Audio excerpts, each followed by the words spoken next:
We're going to take you actually live to Logan Airport, and that is where two of the hijacked planes came from. We're going to turn it over to our Bill Delany, who's live at the command center there. Bill, can you tell us what's happening right now within the center? Well, thank you, Kira. Hundreds of federal, state, and local police, led by the FBI, now fanning out here in the Boston area to try to determine how these hijackers could have gotten on the two planes that left Boston yesterday morning and ended up crashing into the World Trade Center. The question, was there some kind of a terrorist cell here in Boston that enabled these hijackers to lay the groundwork for what they did?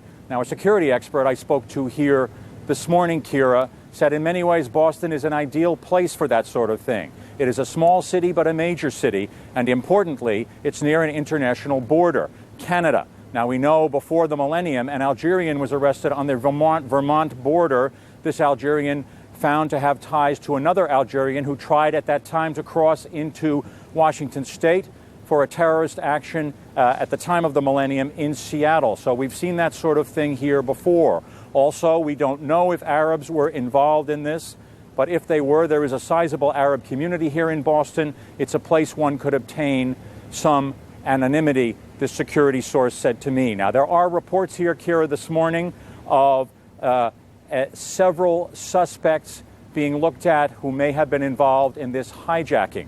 The Boston Herald newspaper reporting two brothers may have been involved, both carrying United Arab Emirates passports, one of them a trained pilot.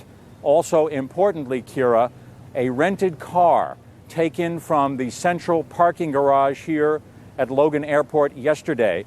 Now, this rented car reportedly contained Arab language training manuals for flying a commercial aircraft. Now, the authorities focused on this car because a passenger who left here on a flight from Boston yesterday, when he arrived at his destination and found out about the terrorist actions, realized that he had had an altercation with several Arab men in the central parking garage. He called authorities, and they are looking at this vehicle.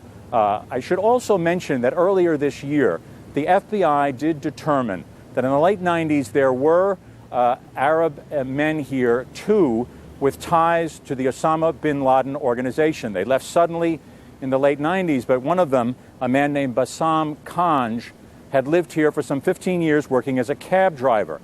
He was subsequently killed in Lebanon in an attack on the Lebanese army, financed, security sources believe, by Osama bin Laden. The other Arab, Rail Hijazi, also was a cab driver here in Boston.